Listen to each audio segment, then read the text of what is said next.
la perseverancia que han tenido. Llegamos a la última charla. Bueno, este es una misión imposible, porque en una hora encerrar todo lo que se va a ver en el siglo XX es un poco una tarea difícil, pero lo voy a intentar hacer. Ahora la situación es que vamos a adentrarnos en pleno siglo XX ya, vamos a saltearnos un poco de tiempo y empezamos con la figura de Roque Sáenz Peña. ¿Qué podemos decir de Roque Sáenz Peña? Muchísimas cosas. Fue el último gran representante de toda una generación. Él le dio un broche de oro a la parte buena que había tenido la aristocracia, por llamarlo de una manera, o las familias principales de la Argentina desde que se fundó el Virreinato del Río de la Plata. Por su sangre corría la de muchas familias ilustres de la Argentina. Su padre, Luis Sáenz Peña, había sido presidente de la República, muerto en ejercicio de la presidencia, fue sucedido por José Evaristo Uriburu. José Evaristo Uriburu, otro gran representante de esta parte terminal de esta aristocracia, pero con una diferencia muy profunda. José Evaristo Uriburu, siendo un gran jurisconsulto y un hombre de enorme cultura, no rompía los moldes del partido gobernante hegemónico que era el Partido Autonomista Nacional. Hasta ese momento habían gobernado Mitre, Sarmiento y Avellaneda como miembros del Partido Liberal, no libertario, liberal. Y a partir de Roca, Juárez Selman, Carlos Pellegrini, se funda el Partido Autonomista Nacional, que era un partido extendido en todo el país y realmente poderoso, porque unía al gran respeto que le tenían a los caudillos triunfantes, que eran ellos, porque también eran caudillos, aunque proclamaban distintas ideologías, que los caudillos federales eran tan caudillos y tenían la misma metodología. Estos hombres, si bien son reemplazados por el Partido Autonomista Nacional, que se conoce comúnmente, no era el nombre jurídico, era el nombre común, como Partido Conservador. Muy bien, el Partido Conservador en la ciudad de Buenos Aires, ya en aquellos años de principio del siglo, se llama Partido Demócrata, que hoy sigue existiendo y al que pertenece la actual vicepresidente. Roca lo vamos a ver aquí y lo vamos también a ver entre 1898 y 1904. Este 1898 y 1904 es muy importante porque fue un periodo donde la Argentina se asentó firmemente con proyección sobre la Patagonia y sobre el Chaco. Acá es donde tenemos que ver que se producen los límites en el río Pilcomayo, ese segmento así que va a lo largo que tenemos en el mapa, con el Paraguay. No estaba definido eso antes de la Guerra del Paraguay y después de la Guerra del Paraguay tampoco, porque había reclamos legítimos del Paraguay sobre esos territorios, pero también legítimos nuestros, porque era parte del virreinato. La cosa es que Buenos Aires se termina imponiendo y en el río Pilcomayo se corta la jurisdicción paraguaya y empieza. Todo eso sucede en esta época. Pero mucho más grave es lo que pasa en la Argentina sobre la cordillera de los Andes y la Patagonia, donde el accionar del general Roca, miren, el general Roca era una persona es necesario dar un pantallazo de él, porque se sabe poco por lo general, la generación de ustedes mucho menos, la mía ya sabía poco sobre General Roca. El General Roca ganó todos sus ascensos en combate, no era un general de escritorio, como los que vamos a ver acá. Era un general que había recuperado la bandera argentina en una trinchera paraguaya, en plena guerra del Paraguay. Era un tipo muy respetado y tenía una personalidad doblemente fuerte. Primero, que era un hombre de mando, y después, que era muy astuto, por eso le decían de sobrenombre el Zorro. Ya en esta época, la Argentina, esto es un paréntesis cultural, tenía una industria gráfica, periódicos, revistas, muy buena, del nivel técnico de la francesa, inglesa y norteamericana.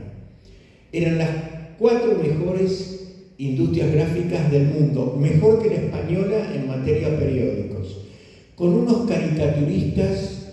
Bueno, sacaron la revista El Mosquito, que es muy divertida, realmente con mucho ingenio. Uno cuando ve las tapas parecen personas de nuestra época en cuanto a la idea gráfica que tenían, y por supuesto los representaban a todos estos personajes con sus sobrenombres que generalmente eran de animales, ¿no?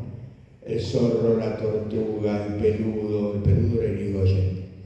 Bueno, el general Roca astutamente se alía con Inglaterra, pero se alía desde una posición fuerte.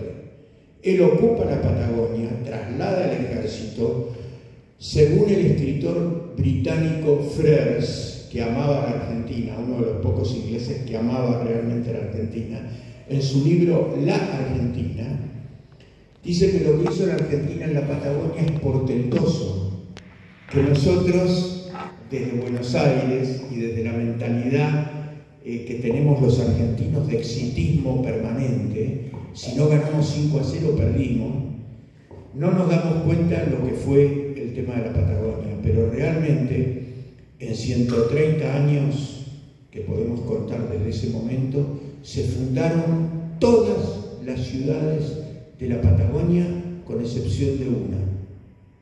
Si contamos la Patagonia como zona sur desde Bahía Blanca, con Bahía Blanca, que la fundó Rosas 20 años antes, o Punta Arenas, que fue una fundación argentina que por los tratados posteriores quedó en manos chilenas. Todo lo demás fue fundado por la Argentina en los últimos 130 años.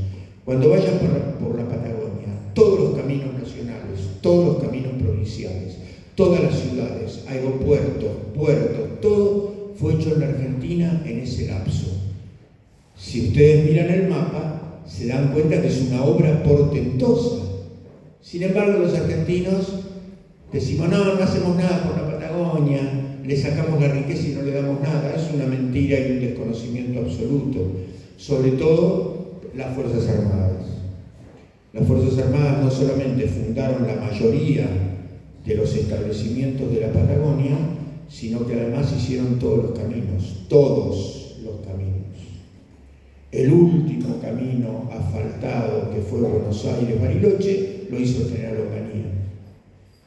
Entonces, y antes lo habían trazado sobre tierra los gobiernos militares. Ferrocarriles. Ahora los ferrocarriles están disminuidos. En mi juventud no. Uno llegaba a cualquier punto del país en ferrocarril, en coche, en comedor. Bueno, hay que darse cuenta. Yo quiero rendir homenaje a estas generaciones de argentinos, con sus diferencias ideológicas y sus graves errores, sobre todo en materia religiosa, ¿no? Sarmiento, Mitre, aunque Mitre era tan sinvergüenza que terminó convirtiéndose al último minuto y pidió confesión y un sacerdote, ¿no? Era demasiado inteligente Mitre. Y Sarmiento lo pidió, pero las hermanas no.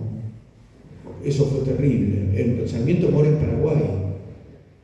y le pide un sacerdote a sus hermanas y las hermanas dijeron que no, porque él había predicado tanto el ateísmo. Es siniestro, ¿no?, lo que pasó. Y sin embargo, cuando uno ve la foto del muerto en su casa de Paraguay, donde estaba reponiéndose de la salud, está en un sillón extendido así con el atril para escribir, porque escribió hasta el último minuto. Cuando uno ve esa imagen de Sarmiento, si se fija bien, atrás hay un pequeño cuadrito de la Virgen Inmaculada. Bueno, llegamos entonces a Luis Espeña.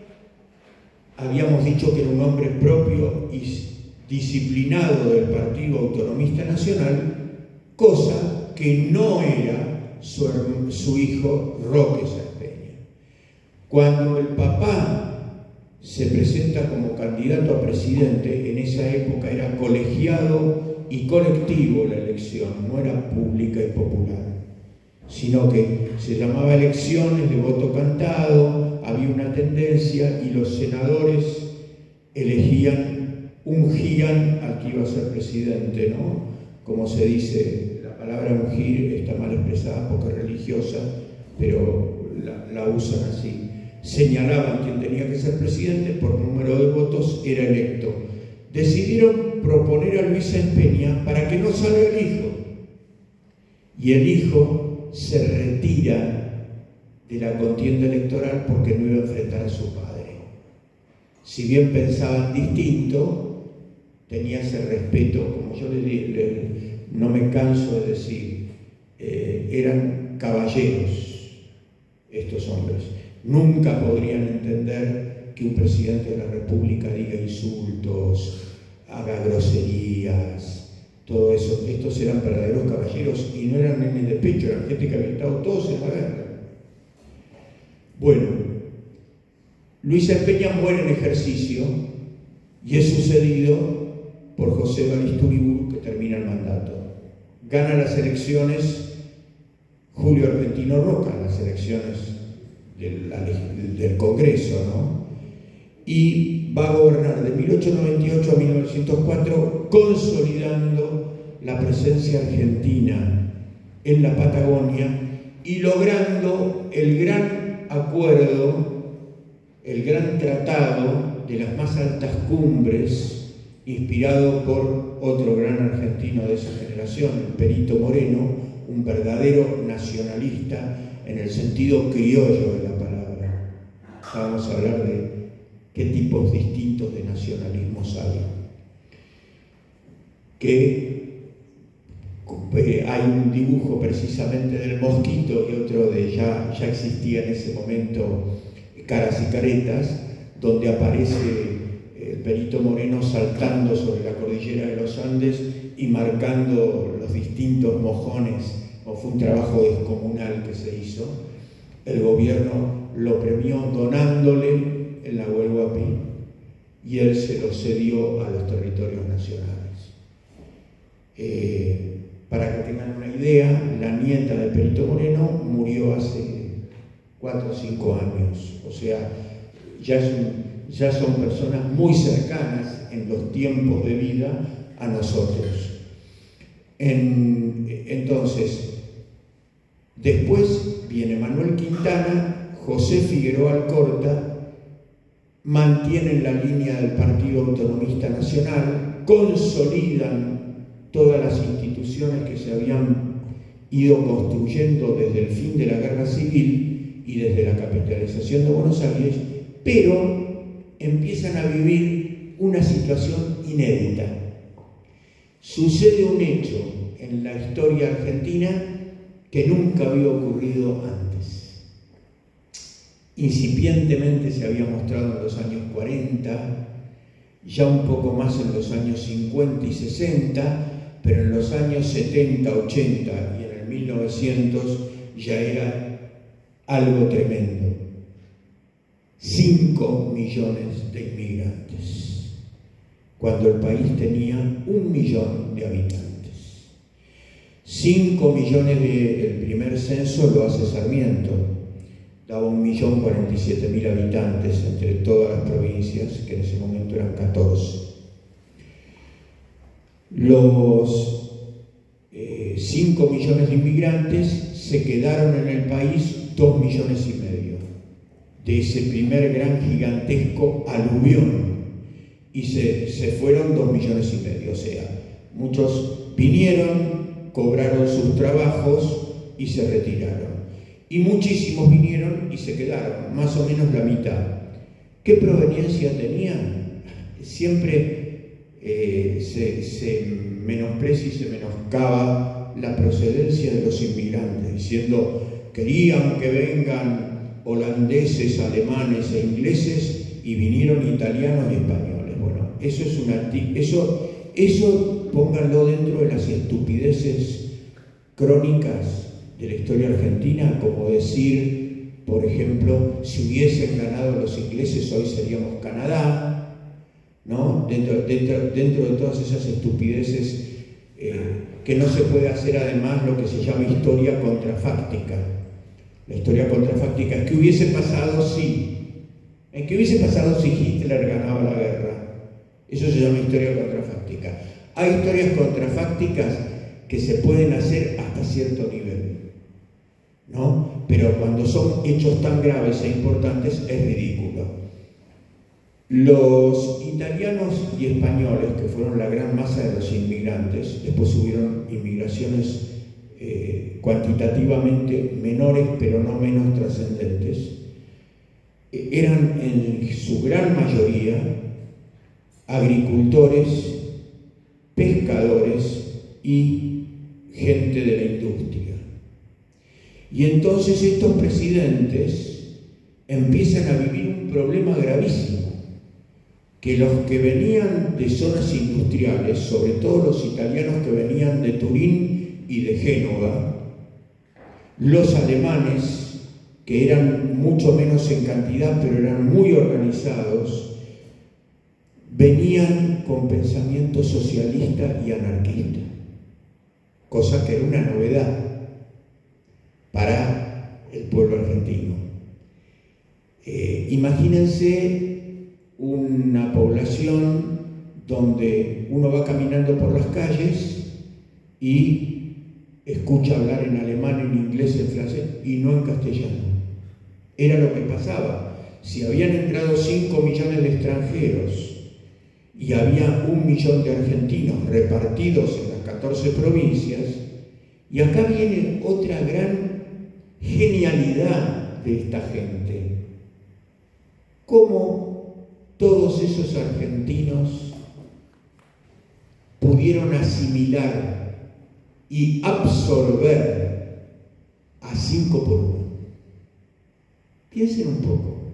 Imagínense que ahora viniesen a la Argentina 80 millones de chinos, pero en la generación siguiente todos esos chinos hablan castellano, juran la bandera celeste y blanca y tocan folclore. Imagínense, bueno, eso fue lo que pasó. Exactamente eso fue lo que pasó. ¿Cómo lo lograron? Por eso les digo que eran gente extraordinaria. No se la puede juzgar con los criterios que se juzga ahora a la política y las tristes cosas que hemos vivido en la Argentina en los últimos 40 años. Estos eran hombres de verdad. Y les voy a dar un gran ejemplo. El hombre del cambio, que es Roque Sáenz Peña, que tiene la avenida que da al obelisco, la diagonal Sáenz Peña, es por él. Roque Sáenz Peña tenía tal criterio político y geopolítico que cuando en el año 1879 estalla la guerra entre la Confederación Peruana-Boliviana, para los que no saben, en esa época Perú y Bolivia eran un solo Estado, 2 naciones en un solo Estado. Se habían unido en lo que se llamaba la Confederación Peruana-Boliviana. Se unieron por motivos geopolíticos y sobre todo por temor a Chile. Y no se equivocaban, porque los chilenos habían levantado una gran flota y un gran ejército, estaban muy preparados, y Chile, que se veía como una tripa larga, un país con 5.000 kilómetros de frontera a lo largo y apenas 200 kilómetros de ancho. Chile tenía la ambición de proyectarse sobre el oeste, y sobre todo sobre Bolivia y sobre Perú, que era el comercio de todo el Océano Pacífico. Piensen en eso. Bueno, en 1879 se produce la guerra entre Chile y la Confederación Peruano-Boliviana. La Confederación Peruano-Boliviana peleó muy bien y fueron muy valientes, pero perdieron. Porque el ejército chileno era mejor entrenado, mejor preparado, con una forma muy moderna en esa época, muy moderna para la época, que era el sistema de guerra prusiano, que había sido apenas estrenado en la guerra entre Francia y Prusia en 1870. En realidad, los tres grandes martillazos masónicos, por eso digo tres grandes martillazos, con los que Bismarck creó el Imperio Alemán. La guerra contra Dinamarca por el Schleswig-Holstein, la guerra contra Austria para que los emperadores de Austria queden como emperadores de Austria y no de Alemania, tuvieron que renunciar al título, y la guerra contra Francia para destruir el Franz Reich, el French Reich. Bueno, en estas grandes victorias de Sadowa y Sedan, y la gran victoria que se da también en Dinamarca, el ejército alemán sacó patente de ser el mejor ejército del mundo. Los chilenos rápidamente tomaron instructores alemanes, prepararon su ejército y le ganaron la guerra a Perú y a Chile. Miren cómo era Sáenz Peña, que se alistó en el ejército peruano con el grado de teniente coronel.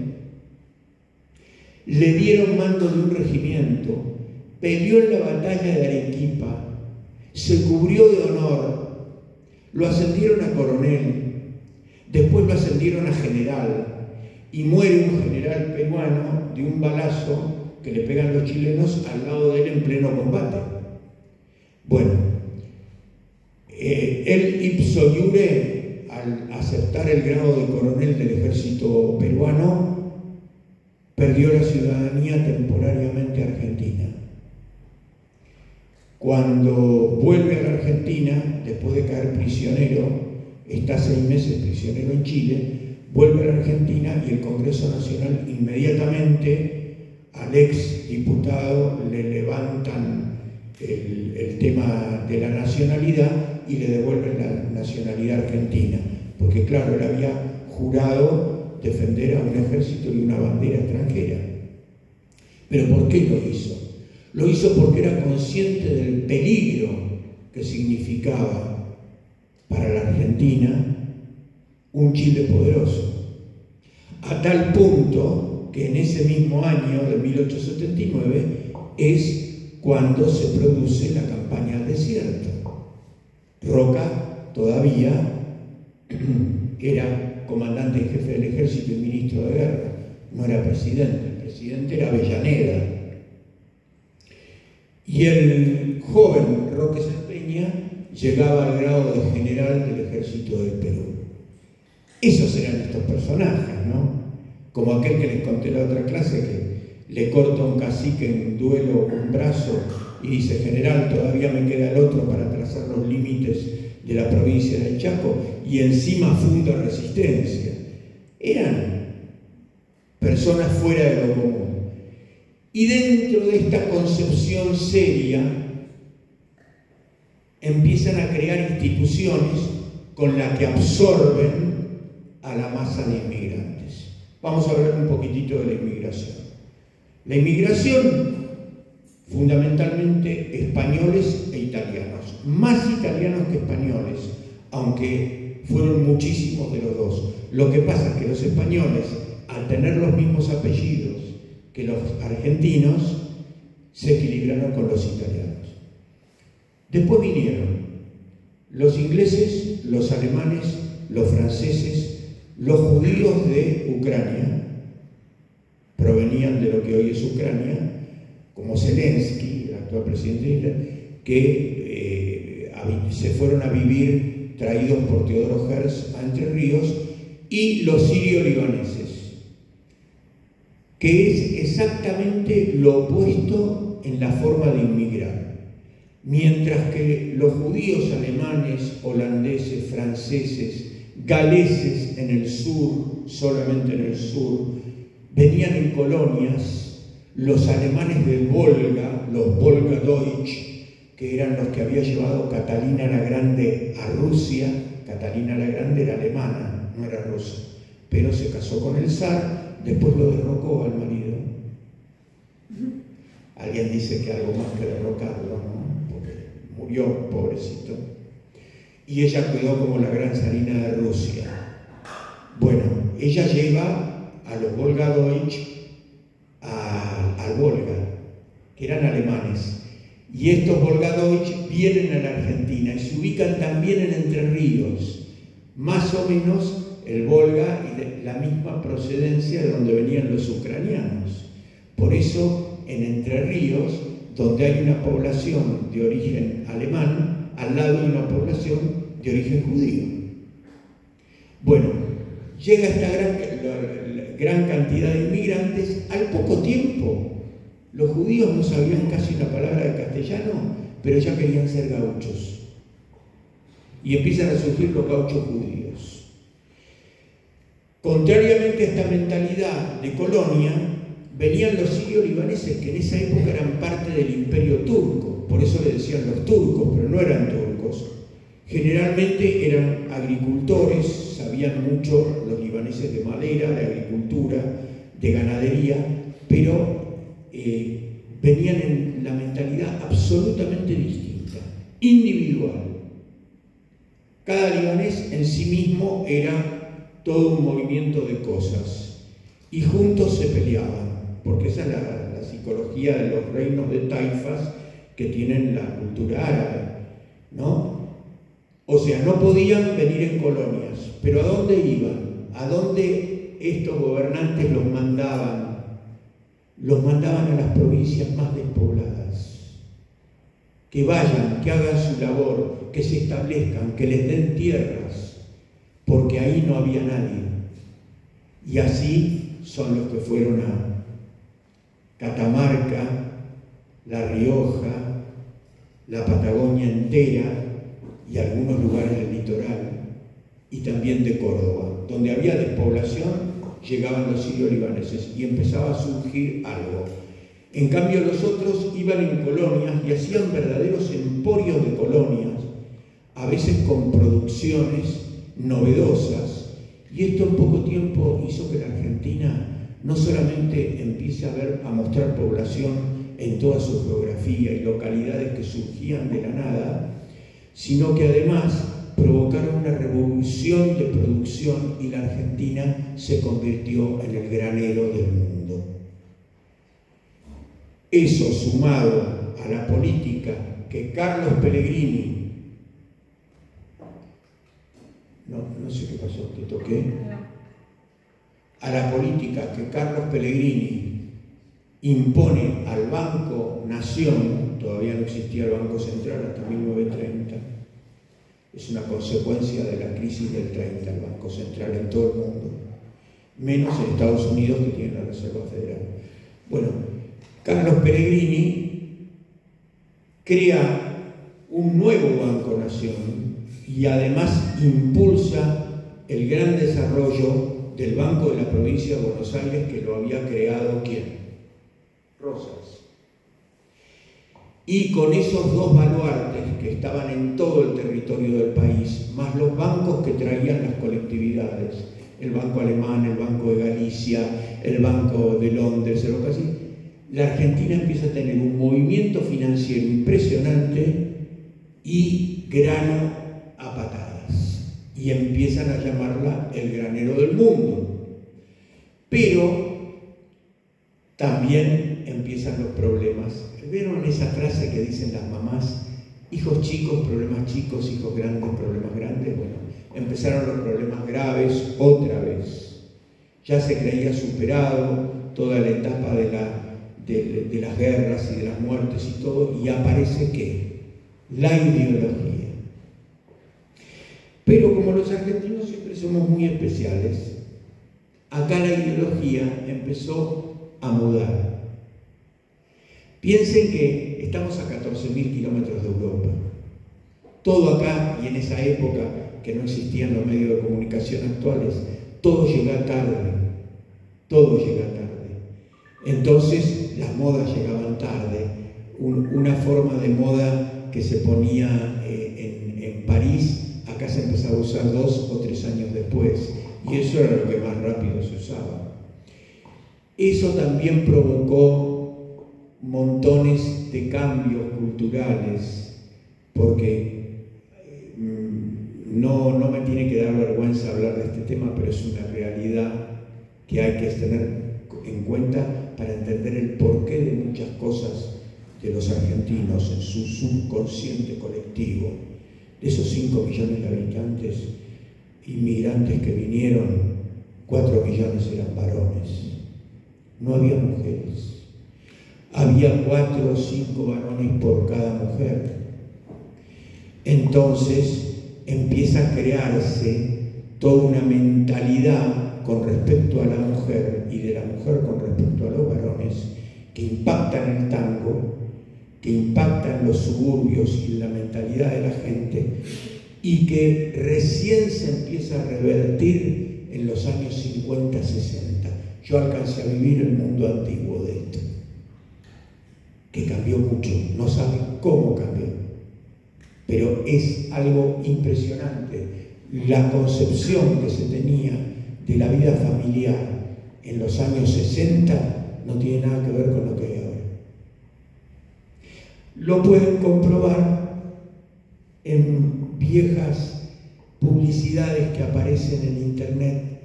Dicen, esta publicidad sería imposible en esta época, ¿no? Y una mujer le presenta una comida al marido y el marido enojado la tira contra la pared y le rompe los platos, porque eso todo venía de aquella desproporción terrible entre varones y mujeres.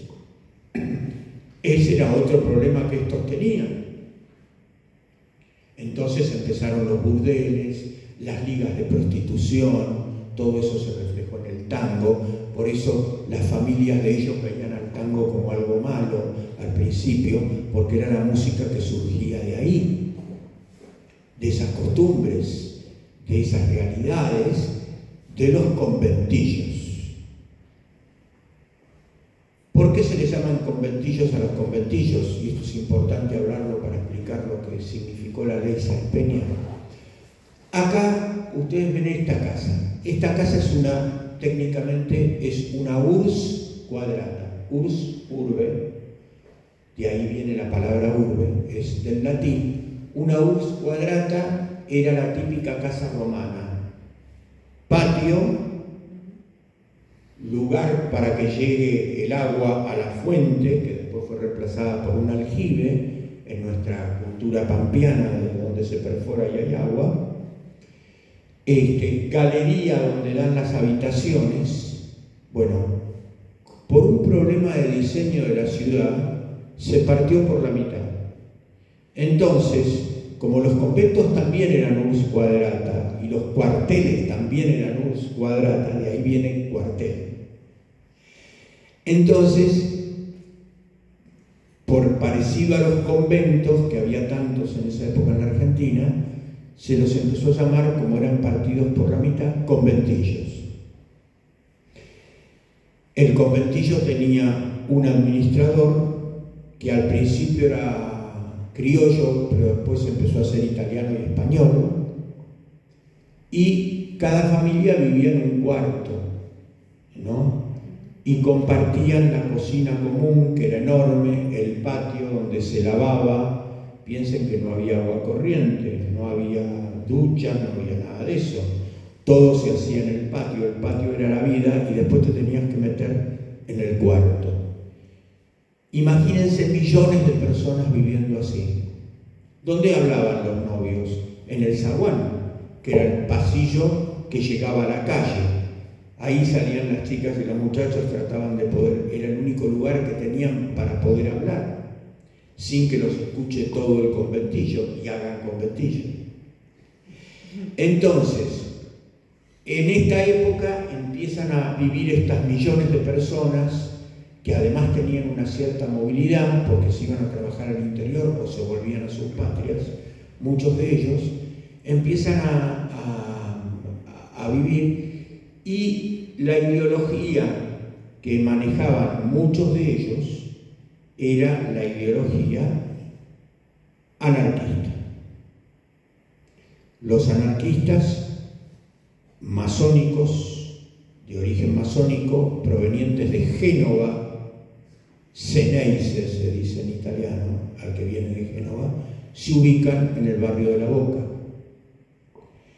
Al mismo tiempo, la colectividad italiana trae cantidades de sacerdotes y construyen cantidades de iglesias, los españoles también, y empieza a compensarse la cosa. Entonces, ¿cuál es la ideología que empieza a predominar?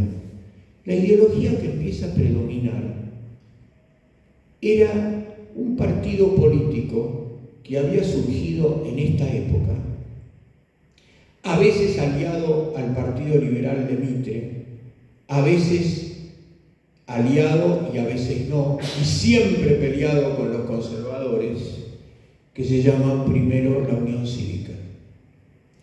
Después, con el tiempo, se va a llamar la Unión Cívica Radical. ¿Y quién lo funda? Alem. ¿Y Alem qué era? Era el hijo de un mazorquero de Rosas. Por lo tanto, ya hunde sus raíces juveniles en la época de Juan Manuel de Rosas y en la idea de que a través de la batalla de Caseros toda esta generación se había entregado a los intereses británicos. En gran parte tenían algo de verdad. Lo que pasa es que, por favor, si este se entregó a los intereses británicos, le sacó bastante territorio, ¿no? 1.500.000 hectáreas, ¿no? Si Roca hubiese vivido un poco más, seguro que recuperaba las Malvinas. Era tan hábil, tan inteligente para la política, no así su hijo, con el que empieza la década que se llamó, mal llamada, década infame. La cosa es que Roque Sempegna veía esa realidad. Asesinaban al jefe de la policía, el primer egresado del colegio militar, el coronel Falcón, los anarquistas, en dibujos y fotos de la época parecidos a los homicidios que hacían los anarquistas contra el rey de Portugal o contra después el archiduque de Austria. Tan parecido era todo eso, ¿no? Siendo realidades profundamente distintas, porque si bien esta clase social tenía un gran poder y dominio, eran pocos y se estaban abriendo. ¿Saben cuál fue el gran instrumento de apertura de la República Argentina? El Código Civil. El Código Civil que hace Vélez Arfiel, jurisconsulto descubierto por Juan Manuel de Rosas y que después llega al gran éxito con Mitre y Sarmiento y hace el Código Civil, al crear la hereditaria en la sucesión, parte las propiedades privadas. Ya no hay más mayorazgo, no se conservan las grandes unidades habitacionales ni las grandes unidades rurales. Entonces, se va produciendo una partición de la propiedad privada. Esto hace que en la Argentina sea ridículo hablar de reforma agraria. Ya van a ver la importancia que va a tener esto en la década del 70, 1970. Bueno, Roque Sempegna va a dictar la ley de voto de hombres. Atención, vuelvo a repetir el tema, las mujeres no existían. Aunque algunos decían en las discusiones parlamentarias que las mujeres no tenían que votar porque si votaban iban a votar 2 veces. lo que querían ellas y lo que le hacían votar al marido. Entonces decían esas cosas, de comidillas de la época: el voto de varones, el voto secreto, universal y obligatorio.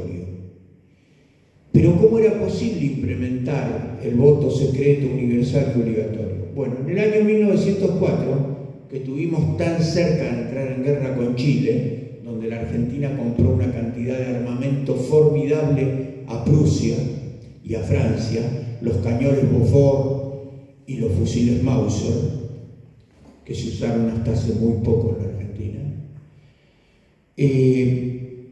se compra ese armamento, se arma un ejército permanente, se disuelve la Guardia Nacional, a la que pertenecía Roque Sespeña, y habían pertenecido muchos de estos que eran civiles, Carlos Pellegrini y todo. La Guardia Nacional tenía un gran poder de combate, pero también tenía un peligro muy grande. Se agarraban a tiros a cada rato, como 1880 por la capitalización, como 1865, como 1870. Se disuelve la Guardia Nacional y se crea el ejército permanente conforme a la estructuración prusiana y la armada conforme a la estructuración británica. Los ingleses estudiaban, los marinos estudiaban inglés y los militares estudiaban alemán y francés. Muy bien, es necesario hacer un padrón para que estén los hombres. Sobre el padrón de 1904, que se hace la primera conscripción en Cura-Malal, que se produce la primera conscripción del ejército argentino, los conscriptos de Cura-Malal, se hace el primer padrón electoral.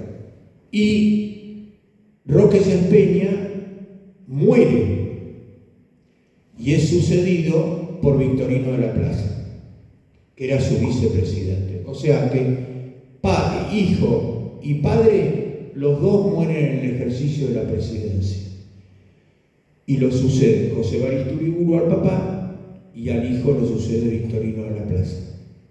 No pudo ver el resultado de su gran ley, pero lo cierto es que, como producto de eso, llega al poder Hipólito Yrigoyen, presidente de la Unión Cívica Radical, que sin esta ley jamás hubiese ganado una elección en el Congreso.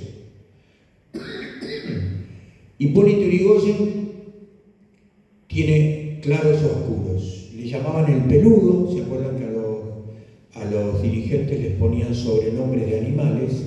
Porque el peludo en el campo, los que sean campo, tienen sus vizcacheras, están ahí, hablan, ¿no? Él no era de dar discursos, era un hombre tímido. Él era de hablar con un mate en la mano a 15, 20 personas en su casa y los convencía. Salían todos radicales después de hablar con él. No se sabía muy bien lo que decía y ahora les voy a explicar por qué. Pero lo que sí les puedo decir es que llegó a tener un ascendiente enorme sobre la sociedad argentina y era muy mal visto por los del Partido Autonomista Nacional. ¿Por qué? Porque él recepcionaba en los grandes movimientos populares a los primeros hijos de los inmigrantes, que para la gente que se autodenominaba bien eran incultos, hablaban mal castellano, no tenían conocimiento de los hechos históricos que había vivido el país antes. Aunque se iban asimilando, no se acomodaban sobre todo al proyecto de nación de la generación del 80. Hipólito Yrigoyen va a tener una filosofía muy extraña, que no sé si alguno escuchó hablar de ella, que se llamaba krausismo. Krause era un filósofo español del año 1890 que no decía nada, pero hablaba muy rimbombantemente, llenaba páginas y páginas y tenía una oratoria que la gente quedaba con la boca abierta. Los radicales toman eso y hasta hace poco se les llamaba comúnmente entre nosotros, por lo menos en mi generación, la guitarra radical. Hablaban lindo, pero no iban a nada concreto. Eso era el estilo de Hipólito Yrigoyen. Lo hacía por estrategia. Era la manera de que la gente escuche cosas que le parecían muy lindas, aunque no las entendiese, este krausismo, y no jugarse por nada que lo pudiese comprometer. Les voy a dar un ejemplo de una frase. Piensen en lo que estoy diciendo, porque esto es radicalismo químicamente puro. Entonces yo podré, desde lo alto de la cordillera, llevar la nave del Estado que navegará sobre las brasas encendidas del volcán. Un barco arriba de la cordillera navegando sobre la lava. Imagínense, qué ridículo, no coincide ninguna imagen. Bueno, esto era la típica guitarra radical. Pero detrás de eso había una gran inteligencia. Cuando estalla la Primera Guerra Mundial en 1914, Hipólito Yrigoyen en 1916 lo presionaba para que entre al lado de Inglaterra o de Alemania, las distintas colectividades. ¿Qué hizo Hipólito Yrigoyen? Puso dos barcos en el puerto, uno con la bandera alemana y otro con la bandera inglesa y francesa. Los que quieren ir a pelear de un lado vayan de un lado y del otro del otro. La Argentina es neutral. Los militares lo presionaban a Hipólito Yrigoyen de que había que capacitar al ejército, porque si entrábamos en guerra mundial, y suponiendo que nosotros entrásemos del lado de Prusia y Brasil entrase del lado de Inglaterra y Francia, íbamos a estar en guerra en Sudamérica. Había que preparar al ejército.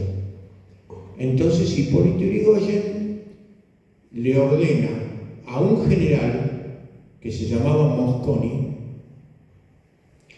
que prepare una gran maniobra con las últimas novedades de la guerra que se sabía de Europa. Estábamos por el año 1917. Mosconi, ¿qué estudió? Lo que se llamaba la vía sacra. La vía sacra era una vía que había inventado el mariscal Pétain, héroe de la Primera Guerra Mundial. Los dos grandes héroes de Francia fueron el mariscal Foch y el mariscal Pétain. El mariscal Pétain se le había ocurrido una idea genial.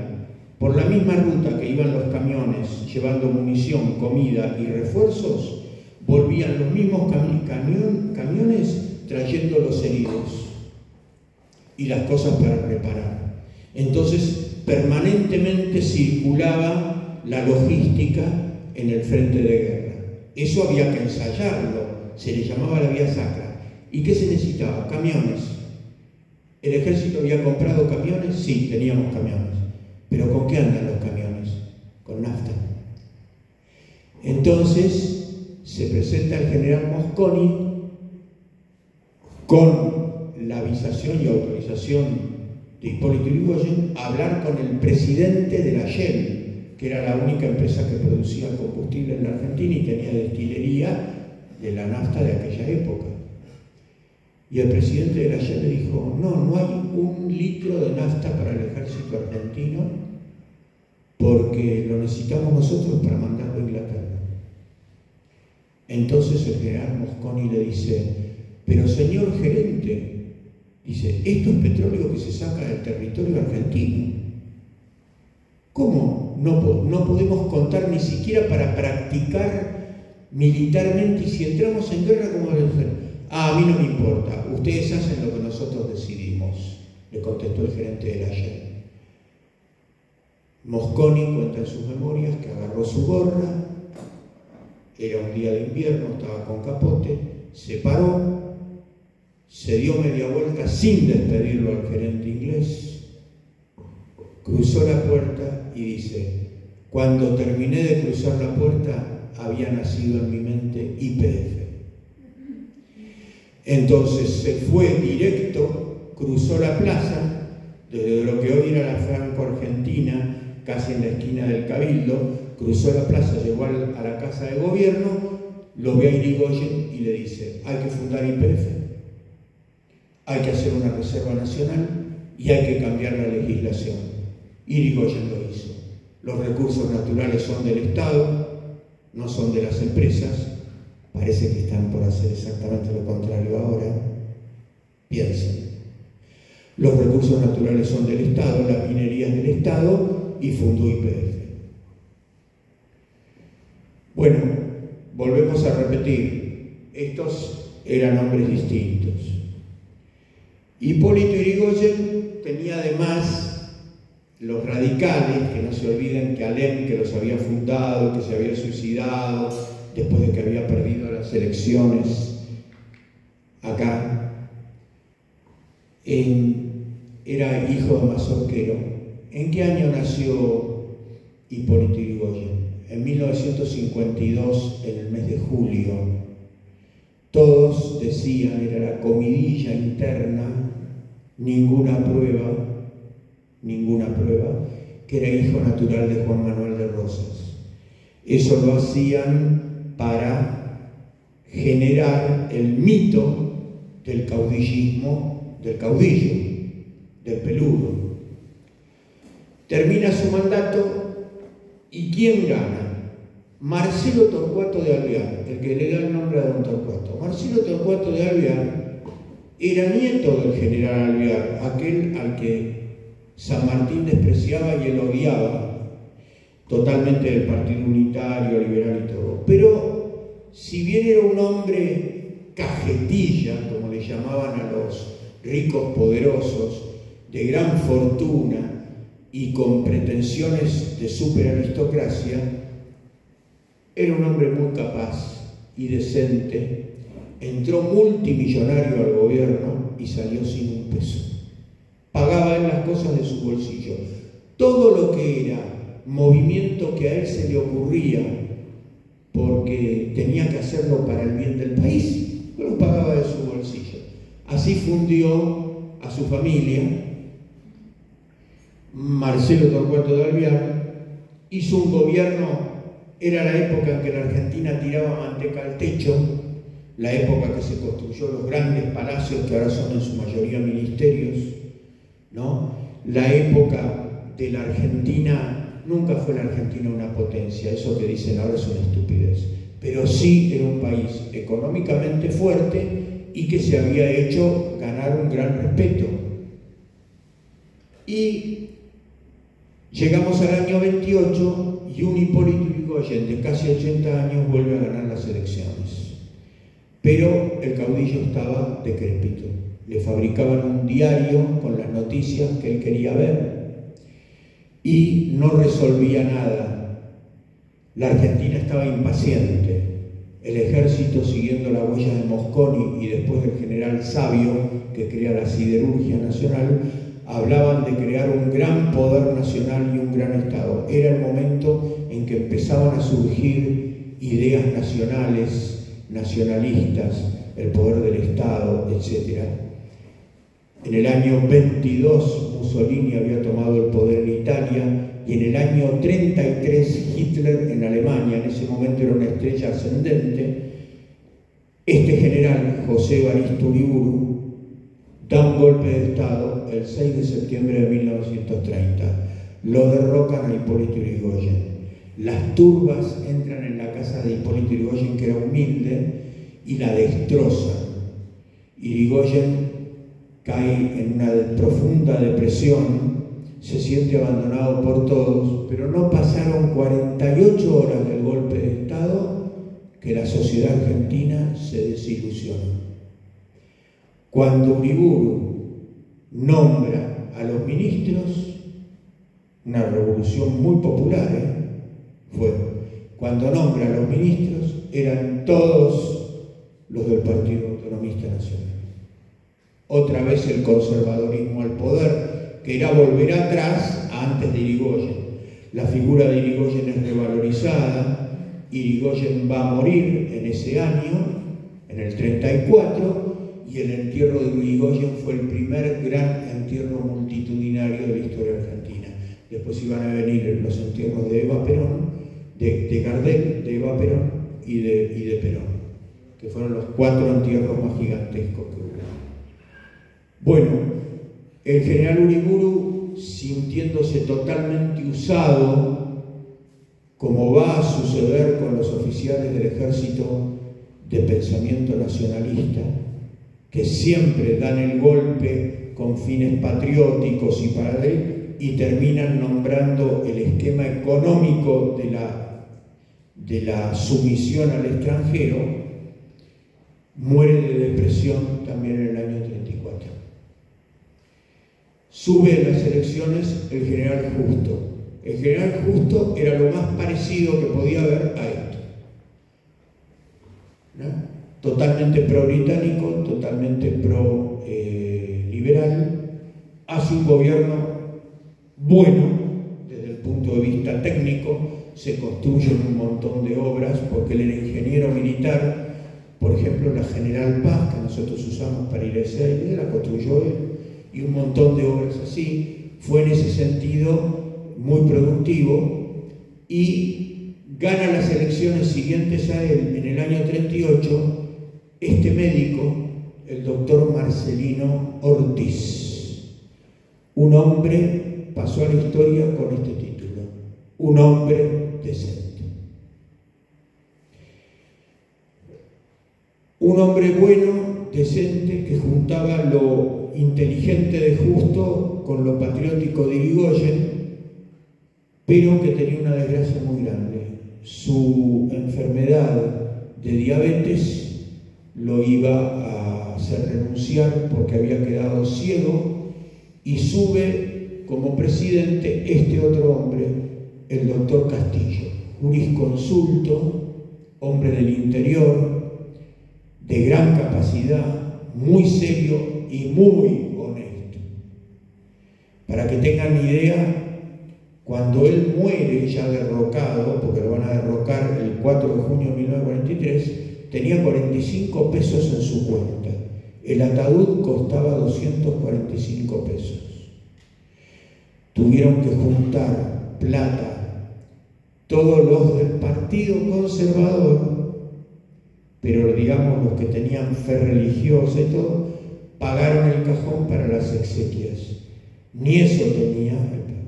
Pero ya veníamos de una época así, porque en la presidencia de Alvear, el vicepresidente, hay que mencionarlo, es un deber mencionarlo, se llamaba Elpidio González. ¿Qué nombre que tenía en esa época?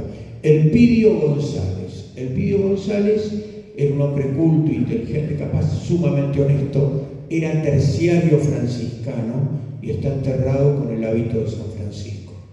Cuando termina la presidencia Alvear, lo apoya Irigoyen, era muy amigo de Irigoyen. Cuando es derrocado Irigoyen, él no acepta ningún cargo, nada, y termina vendiendo, esto es muy famoso, anilinas Colibrí, porque el dueño de la fábrica de anilinas era muy amigo de él. El general Justo hace votar una ley para que le den una jubilación de privilegio a Elpidio González, y él la rechazó. Murió en la más absoluta miseria para el mundo, pero los hermanos franciscanos lo llevaron al cementerio franciscano y lo enterraron con el hábito de terciario franciscano. Eso se lo digo para que vean cómo siempre está el tema religioso, ¿no? Para estos años, una gran mujer, Delfina Bunge, empieza a crear los cursos católicos que después se van a derivar muchos años después, 15 años después, en los cursos de cultura católica que fundan los varones, pero el de las mujeres fue anterior. Y en el año 34 se hace, estando presidente Justo, el gran Congreso Eucarístico Nacional, que ustedes habrán visto fotos y videos, están en algo increíble. Fue un milagro. La gente se confesaba en las calles, iban a misa, fue como un estado de gracia. Todos esos inmigrantes, que todavía ya muchos eran de la primera ola de inmigrantes, que habían tenido formación católica en sus países y todos, volvieron a la confesión. Yo hablé con curas en aquella época, que habían estado en aquella época, que ahora ya fallecieron todos, pero me contaban La gente me decía, padre, hace 30 años que no piso una iglesia, padre, hace 40 años que no piso una iglesia. Se confesaban en las calles, ponían las banderas del Congreso Eucarístico, la fila de gente para confesarse. Y cuando había misa, la fila de gente para comulgar. Fue algo extraordinario y fue una obra de Monseñor Franceschi y de muchas mujeres de esta clase social que yo pondero, ¿no? De esta clase social que sobrevivieron a sus maridos y con el dinero que tenían construyeron grandes templos como el que está en Retiro, el Santísimo Sacramento, ¿no? Hay una que la están por beatificar, la señora Pereira Iraola. Trajeron órdenes religiosas y bueno, acá se produce este fenómeno del Congreso Eucarístico del 34. En el año 42, Castillo Pobre, que era neutralista y un hombre decente y de formación seriamente católico, no puede soportar las presiones que le hacen los pro-británicos para que entre en guerra contra Alemania y los pro-alemanes para que entre en guerra contra Inglaterra. Y entonces el general Rawson, jefe del ejército, lo derroca con una intención pro-británica. Pero inmediatamente el ejército lo reemplaza por el general Ramírez y después por el general Farrell. Estos dos, Farrell y el vicepresidente y ministro secretario de Trabajo, el coronel Perón, eran miembros de una logia no masónica secreta que se llamaba Grupo de Oficiales Unidos, el GOU. Farrell lo había puesto de vicepresidente a Perón, Perón, que había visto todo el problema social que se venía desde aquella época, había participado en la revolución de Uriburu activamente, era el contacto entre Uriburu y la policía no reprimió a los revolucionarios en el 30. Perón descubre en Italia la Carta del Lavoro de Mussolini y el pensamiento de la doctrina social de la Iglesia. Cuando vuelve a la Argentina, a través del golpe de Estado, implementa estos cambios sociales con gran inteligencia y crea el movimiento obrero justicialista que lo va a llevar al poder en dos oportunidades en esa época. En el año 52 muere Eva Perón, que era su segunda esposa. La primera había fallecido en el año 38, en San Martín de los Andes. La esposa de Perón era Eva, que era una actriz de cine, había sido compañera, parece mentira, de Mirta Legrand y de otras personas. Es impresionante, ¿no? Estamos hablando de hace 70, 80 años y Mirta Legrand todavía está en la televisión. Bueno, cuando muere Eva Perón, Perón queda realmente, voy a usar un término callejero, queda en banda. Perón, la egolatría, que millones de personas griten Perón, Perón, qué grande sos, todos los días, permanentemente, la suma del poder público que de hecho detentaba, prácticamente el peronismo convertido en un partido único, aunque jurídicamente no todo, lo obnubilaron y empezó a cometer errores graves que no es el momento de analizarlo, casi todos de índole moral. Además, con un contexto político donde la economía iba creando inflación.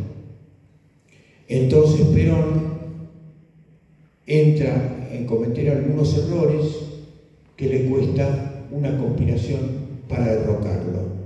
Perón pudo haber vencido, tenía el poder suficiente para vencer, pero estaba desgastado. Y como el jefe de la revolución era el general Lonardi, él le deja el poder a Lonardi. Esa es la verdad. Perón podía haber presentado batalla y la ganaba seguro porque tenía aplastante superioridad, pero él estaba desgastado, él estaba cansado. Piensen que venía con el poder desde esta época y le da el gobierno a Lonardi. Es la primera etapa de la Revolución Libertadora.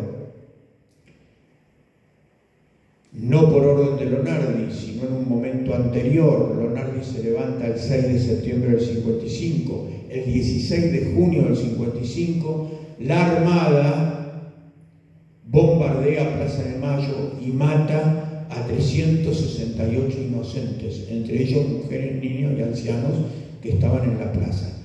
Perón sabía del bombardeo, le habían avisado, se esconde en los sótanos del Ministerio de Defensa, que eran antibombas, y no le avisan a la población. Al contrario, los líderes traen gente a la plaza y se agrava la muerte, la mortandad. Fue un acto de cobardía que hicieron los que bombardearon, porque si tenían un problema, que vayan y lo enfrenten a Perón directamente. ¿Qué culpa tenía el pueblo? Bueno, dentro de ese contexto de crisis, con el enfrentamiento que él por las cuestiones morales tenía con la Iglesia, y estando las logias aprovechando esa situación para generar un conflicto, queman las iglesias. Entonces ya era la hecatombe. Para colmo sale Churchill y dice: es el único general del mundo que deshonró su uniforme, quemó la bandera de su patria y quemó los templos de su propia religión. ¿No? Bueno, pero era tan genial Perón en política que se levantó de eso. La cosa es que Aramburu lo derroca a Lonardi y empieza la segunda parte de la Revolución Libertadora, que fue siniestra. Fusilaron gente inocente, provocaron que generales como el general Valle se levante y el general Tanco se levantaron contra el gobierno diciendo que se habían levantado para reponer a Perón. En realidad no se levantaron para reponer a Perón, sino de acuerdo al protocolo que había escrito el poeta Marechal, que era nacionalista y católico, se levantaban furiosos porque lo habían derrocado a Lonardi. Son fusilados sin juicio montones de personas en León Suárez y lo fusilan al general Valle en la penitenciaría que está entre Canning y Sánchez de Bustamante y Coronel Díaz. Ustedes pues ven esa enorme plaza que hay, allí yo la alcancé a conocer, la demolieron en la década del 70, hicieron una plaza, ahí estaba la penitenciaría donde lo fusilan a Valle. Bueno, es fusilado Valle y la Revolución Libertadora, sin respuesta política, tiene que llamar elecciones, con el peronismo proscripto. Perón ordena desde España, que ya estaba en España, que lo voten a Frondizi. Frondizi le habían prometido levantar la proscripción al peronismo. Por supuesto, si Frondizi levantaba la proscripción al peronismo, lo mataban a Frondizi. Tal era el exacerbamiento del antiperonismo en aquellos años. Entonces, acá es necesario, en 5 minutos termino, por eso les dije que esto era una misión imposible. Acá es necesario hablar de algo, la grieta. Como ven, había bombas de tiempo que van subiendo hasta llegar a este momento. Esa bomba de tiempo es lo que ahora se denomina la grieta. Es esa división que hay entre sectores del pueblo argentino. No hablemos de clases sociales, porque en la Argentina las clases sociales son muy difusas. Hay gente que pasa de clase baja a clase media y de clase media a clase baja de un año para el otro, ¿no? Porque nuestra economía se ha vuelto tan inestable que no hay una estratificación social.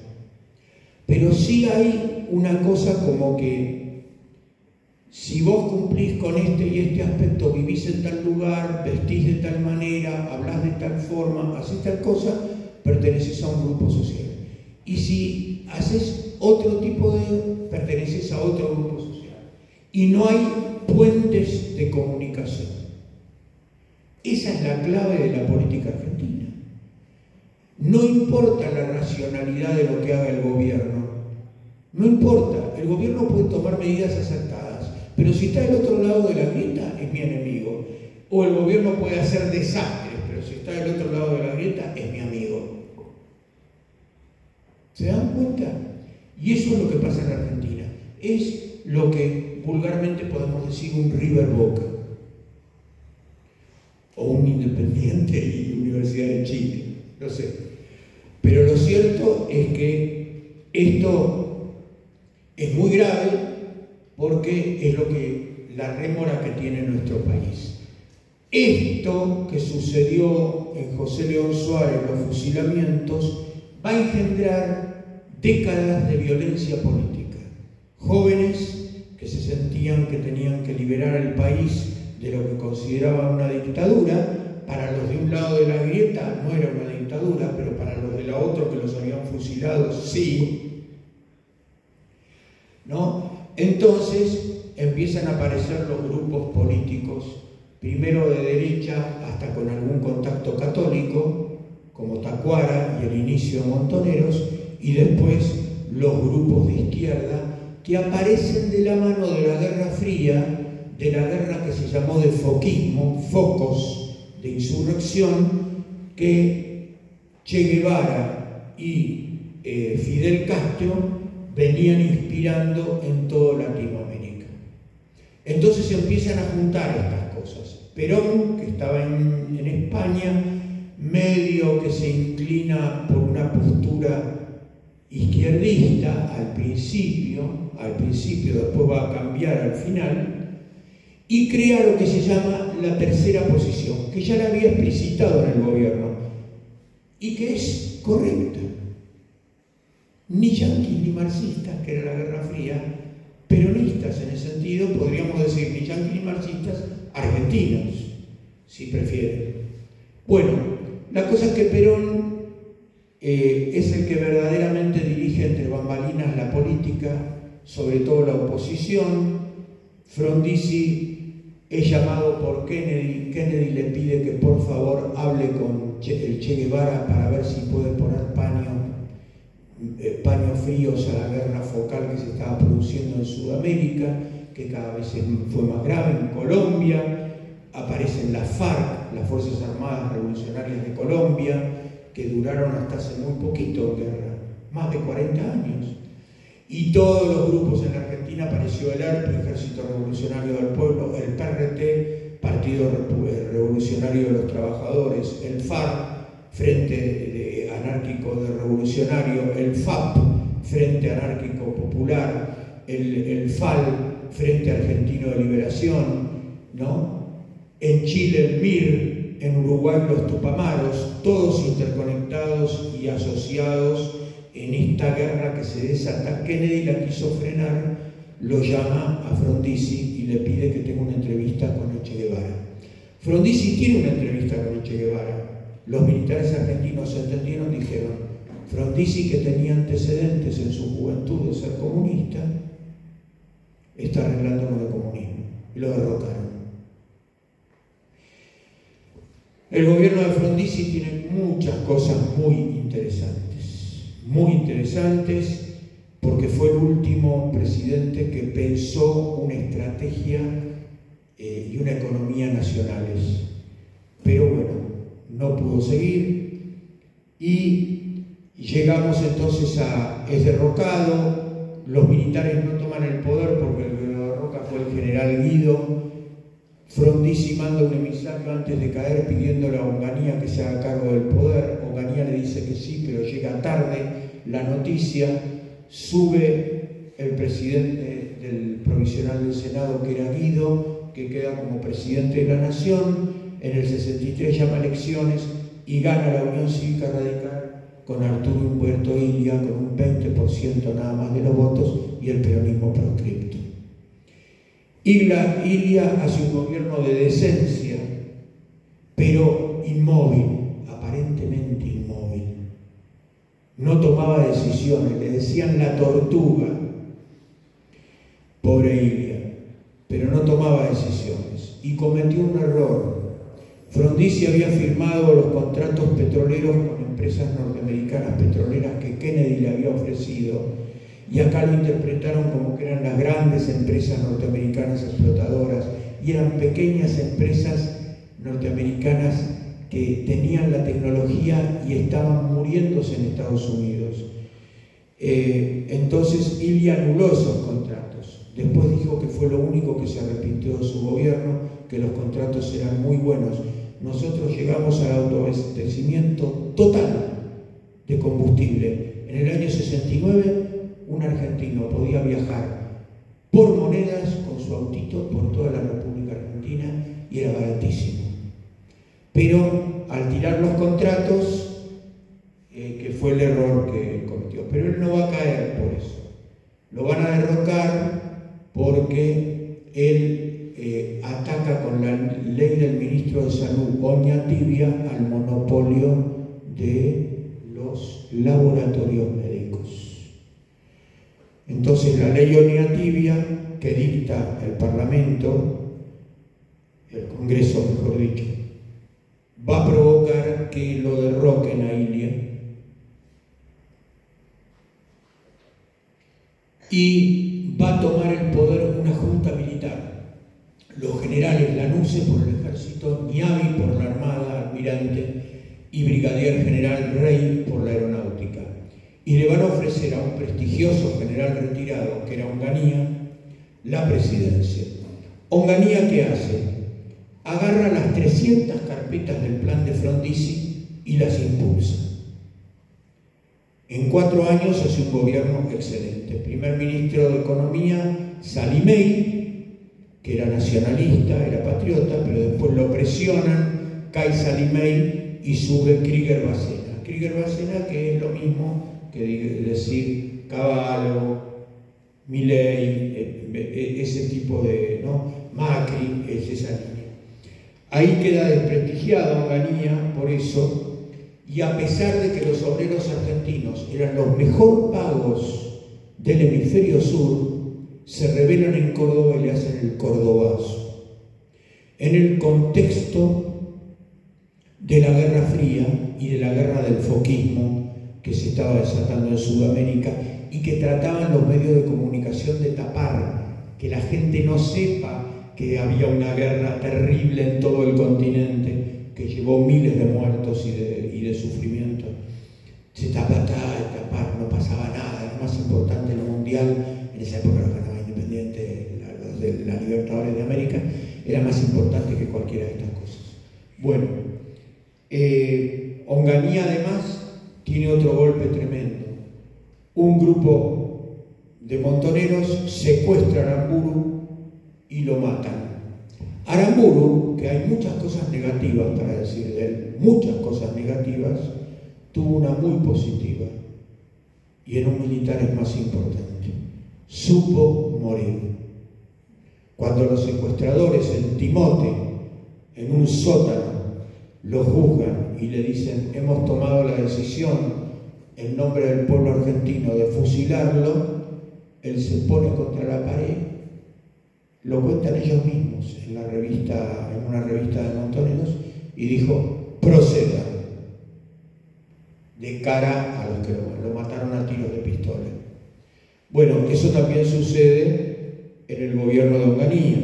Desgastado por esas cosas, la junta militar, acá está Lanuse, lo ponen a un general de brigada desconocido que era Roberto Marcelo Levingston. Roberto Marcelo Levingston, como presidente de la nación, gobernó 9 meses, hizo un gobierno discreto y correcto. Pero ya el poder quería encontrarse con el que verdaderamente lo detentaba, que era el general Lanuse. Y el general Lanuse derroca a Levingston y se pone él a sí mismo, pretendiendo tener una ascendiente sobre la población. La tenía sobre el ejército, no sobre la población, y entonces se va de boca y dice: Perón puede venir cuando quiera, no le tengo miedo, lo que pasa es que no le da el cuero. Le levanto las restricciones al peronismo y a Perón. Y Perón volvió, le daba el cuero. Entonces, el 25 de mayo de 1973, la revolución tiene que entregarle, la revolución argentina se llamaba a estos tres presidentes, el poder a Cámpora, que era un hombre totalmente cooptado por el foquismo de izquierda.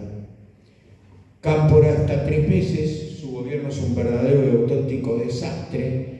Sube Lastiri como vicepresidente, asume la presidencia, llama a elecciones y gana la fórmula Perón-Perón. Y ahí dejamos, porque no se puede seguir, puedo hablar 2 horas más, pero en definitiva esta frase que elegí para terminar y cerrar es para mí la frase más paradigmática. Serás lo que debas ser o no serás nada. Lo dijo un hombre que estaba condenado a morir en la absoluta ignorancia de la historia y que se sobrepuso a eso y llegó a ser libertador de 3 naciones. O aceptamos nuestro destino, que es hispánico, católico y nacional, o no vamos a hacer nada. Vamos a ser una colonia miserable, que es el proyecto de algunos argentinos, lamentablemente. Pero nosotros tenemos que ver de dónde venimos y hacia dónde vamos. Y Él nos está marcando el hacia dónde vamos, a la soberanía. Soberanía política, independencia económica y justicia social, decía el nacionalismo en los años 40 y lo toma el peronismo. Entonces, es el momento de dejar de ser personalistas, de dejar de seguir caudillismo, que Perón, que Irigoyen, que Sáenz Peña, que Onganía, que Lanusse. Hay que empezar a pensar en una Argentina sin grieta. Esa es la revolución. Si conseguimos hacer que desaparezca la grieta, si no la usamos para perpetuarnos en nuestro poder, entonces la Argentina va a poder ser. La clave es superar la grieta. Gracias.